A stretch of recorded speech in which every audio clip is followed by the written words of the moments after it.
Welcome to the deep dive. You've sent over a really fascinating and frankly quite concerning set of sources this week. They all seem to focus on these rising tensions between India and Pakistan, and specifically this introduction of drone warfare into the mix. Yeah, and our job here, our mission is to really dig into those sources you gave us, the news reports, the analysis pieces, those official statements, Yeah. and pull out the most crucial bits of information, the key insights to help us all get a better handle on what's actually happening. Exactly. There's a lot here. And the big question, I think, the one we really need to wrestle with today is how is this ramp up in drone use changing the fundamental dynamics of this very long-standing conflict? And what does it mean? What are the ripple effects for stability there? And maybe most critically for the people living through it. Okay, so where do we start? Well, the first thing that jumps out, looking through what you sent, is this strong sense that the conflict has entered a new and pretty unsettling phase. Several pieces call this shift to drone warfare really significant. One report labels it a dangerous new chapter. I saw that one. And another was even starker, right? Calling it potentially the world's first drone war between nuclear-armed neighbors. That's sobering. It really is. And it looks like the initial trigger, or at least the flashpoint reported, was India accusing Pakistan of drone and missile attacks on military bases in Indian-administered Kashmir. Right. Pakistan denied the missile part pretty quickly, but then they came back with these counterclaims about shooting down, quite a few Indian drones. Yeah, the numbers shifted a bit. First, it was, 25? Then later, Pakistani sources, including a minister, were claiming they downed 77 Israeli-made Harop drones. That's a huge jump. It is. And what's interesting is the contrasting communication. Pakistan's been pretty vocal about these alleged downings. But Delhi, mostly silence on their own retaliatory actions, if any, though we do see some, unconfirmed reports floating around. Yeah, the ones suggesting missile strikes near Lahore, targeting air defense systems, which, again, Pakistan denies. Exactly. So actions seem to be happening or are alleged to be happening, but the public stories are, carefully managed, let's say. It definitely points to both sides using these unmanned systems, though. The sources you sent mentioned different types. You've got the surveillance UAVs, just watching. Then the more aggressive ones, the loitering munitions, those are the ones that hang around and then strike, like a missile. That's right. They can surveil and attack. And we're even seeing mentions of electronic countermeasures starting to pop up. So like jamming and spoofing. Potentially, yes. Suggests a kind of tech battle brewing in the skies alongside the physical one. Okay, so with these different types in play, let's maybe dig into the actual arsenals.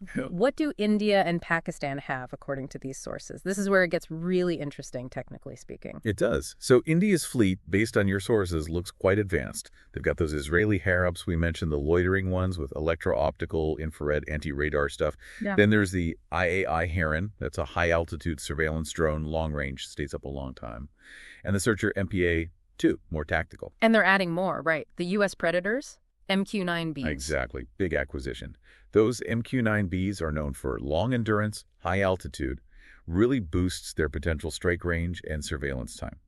It kind of suggests a strategy focusing on maybe high endurance recon and deep strike capability, longer reach, longer loiter times. And India's also working on swarm tactics, isn't that right? I saw that mentioned. This idea of using lots of smaller drones together. Yes, that's in there. The concept is basically overwhelming defenses through sheer numbers, saturating the airspace. Which sounds incredibly hard to defend against. Do the sources say anything about Pakistan having specific counters to that kind of swarm attack, or is that an area where India might have an edge right now? That's a really good question. The sources don't give a clear yes or no on specific Pakistani anti-swarm tech, but they do show Pakistan has a really diverse drone arsenal itself, over 1,000 UAVs reportedly. Sourced from China, the CH-4 Winglung 2 are mentioned.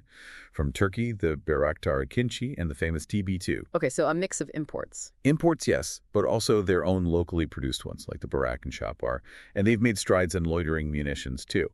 So maybe Pakistan's approach with the larger numbers and diverse origins is more about broad coverage, maybe more expendable assets, compared to India's focus on fewer, higher-end systems. Yeah. Just speculating based on the inventories listed. That makes sense. And we also saw that mention of Pakistan developing loyal wingman drones. That sounds futuristic. Unmanned planes flying with manned ones. Yeah, coordinating directly with fighter pilots. It points towards a more integrated, complex air combat picture potentially emerging. But there's a potential weakness mentioned too, isn't there? Pakistan's reliance on imports for some key drones and maybe limited domestic production? That is flagged as a potential vulnerability, yeah. In a longer conflict, supply chains for imported tech could become an issue. It really brings home that point made by one analyst that mastering drone warfare lets you not just watch the battlefield, but actively shape it. Absolutely. So, given these arsenals, how are these drones actually changing things on the ground, tactically and strategically? Well, tactically, the advantages are pretty clear from the sources. Drones offer, lower-cost air combat options compared to manned jets. They can deliver precision munitions accurately, conduct long-range surveillance deep into territory, carry out electronic warfare. Jamming radar or communication. Exactly. And those precision strikes we keep mentioning.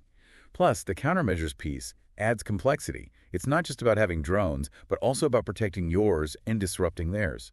A constant tech race. And bigger picture, strategically. They seem to be becoming major tools influencing the power balance. The key thing is standoff capability. You can conduct operations without risking pilots. Which, as one source put it, might lower the political and operational threshold for action. It makes it easier to decide to strike, perhaps. That's the concern, yes. Does it make conflict more likely, even if it's initially lower level? That's a really interesting point. Could it maybe lead to more frequent but smaller clashes, sort of normalizing a constant state of low-level fighting instead of a big war? There's definitely a debate among analysts. The lower risk to your own personnel could certainly encourage more frequent use of force, and those loitering munitions really highlight this. Drones that find their own targets wait and then strike. It's a step towards more autonomous high-value targeting, like a patient predator. And the swarm tactics, again, the idea of overwhelming defenses, hitting multiple spots at once, maybe even going after really high-value targets. The sources mention even nuclear delivery systems, though hopefully only in an extreme conventional war scenario. Right, that's usually caveated as an extreme case. Yeah. But the potential is there. And don't forget, using drones as decoys. How does that work? Fly them into contested areas to make the enemy turn on their radars. Once the radars are active, other weapons, maybe other drones, can target them. It's about suppressing air defenses. Okay, so layers upon layers of tactical complexity. Now, let's bring in the element that makes this region so uniquely dangerous, the nuclear weapons. This is where the escalation worries really ramp up, isn't it? Absolutely. You have this rapid spread of sophisticated drone tech between two nuclear-armed states. The sources are pretty unanimous that this is deeply concerning. It risks fueling the arms race and really negatively impacting strategic stability, that delicate balance. Yeah, the words miscalculation and unintended escalation appear again and again in the materials you sent. Drones seem almost designed to increase those risks. They do, because they can be stealthy, attribution can sometimes be murky, response times are compressed, and when you layer that onto a nuclear context, the stakes just skyrocket.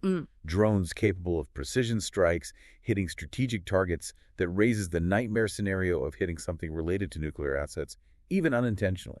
And there was that specific point about India possibly integrating swarm drones with missile defenses. That seemed particularly worrying. Yes, the concern raised is that if India could, theoretically, use swarms to degrade Pakistan's missile forces and have strong missile defense, it could undermine Pakistan's confidence in its ability to retaliate after a first strike. Their second strike capability, making them feel like they might have to use it or lose it in a crisis. Precisely. That's the core of that particular strategic worry. It creates instability. And even smaller things, like drones getting shot down near sensitive areas or radars getting blinded by electronic attacks. These could become new flashpoints, right? New ways for things to spiral out of control. Definitely. They create new dynamics for escalation that maybe didn't exist before. Plus, there are gaps in international rules or agreements about drone warfare that both sides might, exploit. Okay, let's shift focus slightly, because amidst all this tech and strategy, there's a real human cost. The sources you provided touch on the civilian impact. They do, and it's sobering. We see reports citing figures from Pakistan, 36 civilians killed, 57 injured within their territory during this period, and from the Indian side, confirmation of 16 civilian deaths attributed to Pakistani shelling. And, these are just the officially reported numbers. The real toll could be higher. And the Pahalgam attack was mentioned specifically, wasn't it? Where Indian tourists were killed, India blamed Pakistan, Pakistan denied it. Clearly a major trigger for tensions. Yes, that event hangs over this. And beyond the direct casualties, the sources paint a picture of daily life being heavily disrupted. You read about high alerts in cities, people doing mock air raid drills, hearing sirens, experiencing blackouts. Evacuations from border areas too, right? And panic buying. Exactly. Livelihoods lost, schools closed, airports shut down intermittently. Even the Indian rupee sliding, showing the wider economic anxiety. It even affects culture, doesn't it? A cricket match canceled, uncertainty about the whole series. It permeates everything. And the role of social media is highlighted too, how it can merge fact with fiction, rumor with reality, and just amplify the fear and tension. Which brings us to the claims and counterclaims. It seems like getting a clear picture is almost impossible. It really is. You have this pattern. India accuses Pakistan of initiating attacks, sometimes with specifics about drones or missiles. Pakistan denies these, often saying they only return fire against military posts across the line of control or denying any cross-border strikes at all. Like that statement from Pakistan's military spokesperson, the DGISPR, calling India's claims fabricated and stating flatly they hadn't fired rockets, drones, or missiles into India. Right, so you have these directly opposing narratives, and verifying anything independently is incredibly difficult in that environment. Which just fuels more mistrust, presumably. Absolutely. And the nature of drones, sometimes small, sometimes operating covertly, adds to that deniability factor, making accountability really hard to pin down. So with all this tension claim and counterclaim, what's the rest of the world doing? Is there any international response mentioned in the sources? Any de-escalation efforts? Well, the sources do mention the U.S. and other, quote, world powers urging restraint on both sides. Yeah. Standard diplomatic calls, expressing concern about things escalating further. But beyond just urging restraint, are there any sort of concrete diplomatic moves mentioned? Or maybe historical examples of how this usually plays out? The sources focus more on the calls for restraint themselves, suggesting diplomatic channels are likely active behind the scenes, even if not publicly detailed. Historically, international pressure, UN involvement, third-party mediation offers, they've all played roles in past India-Pakistan crises, with, let's say, mixed results. Okay.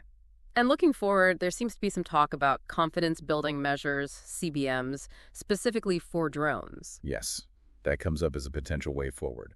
Thinking about how to manage this new technology. What kind of CBMs are we talking about? Several ideas are floated. Things like enhancing the existing crisis hotlines, the communication links they already have to specifically include drone activity and incidents.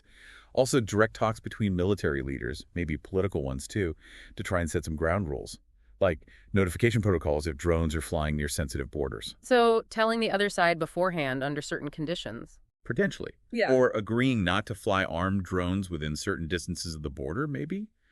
More ambitious ideas include bilateral agreements to limit the really advanced stuff like swarm tech or fully autonomous drones, and even exploring broader arms control treaties that actually incorporate drones alongside missiles and other systems.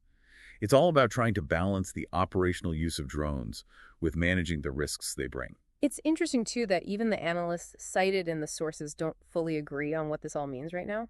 No, there are differing takes. Some see this drone activity as maybe a way for both sides to conduct limited military operations without triggering a full-scale war. Yeah. A sort of contained conflict option. A lower rung on the escalation ladder, perhaps. Perhaps. But others are much more worried. They see this as potentially the start of something much bigger, much more dangerous, especially with the nuclear shadow hanging over everything. And there was that other angle, too, that this could be, maybe unintentionally, a real-world testbed for military tech, given where the drones are coming from. Yeah, the idea that Chinese-origin drones used by Pakistan are effectively facing off against Israeli and potentially U.S.-origin drones used by India. An unsettling thought that this conflict could be a proving ground. Finally, one source you sent actually listed some alleged impact sites inside Pakistan, specific locations. Yes, that was quite detailed, mentioning, I think, around 13 locations in Punjab and Sindh provinces where Indian drones supposedly hit or crashed or were shot down. Places near cantonments like Okara, Bahalwanlagar, even near the Rawalpindi Stadium's Food Street and other towns. It makes the conflict feel very tangible, very real. Definitely brings it down to specific places on a map. So if we try to wrap this up, thinking about everything in those sources you shared, it's abundantly clear that drones are rapidly changing the India-Pakistan conflict. They're adding layers of tactical complexity, shifting strategic calculations, and significantly raising the stakes for stability in a region that's already nuclearized. Yeah, we've touched on the constant risk of escalation, the terrible human cost that's already apparent, and just how difficult it is to get clear answers or assign accountability when these unmanned systems are involved. Which really leads to a final, maybe provocative thought for you, our listener, to mull over after this deep dive. Given this built-in deniability and the speed at which things can escalate with drone warfare, what does this mean long-term for managing conflict between nuclear-armed states? Is this a fundamental shift? And perhaps more urgently, what role can international diplomacy realistically play in trying to navigate this new and frankly quite dangerous era of unmanned hostilities?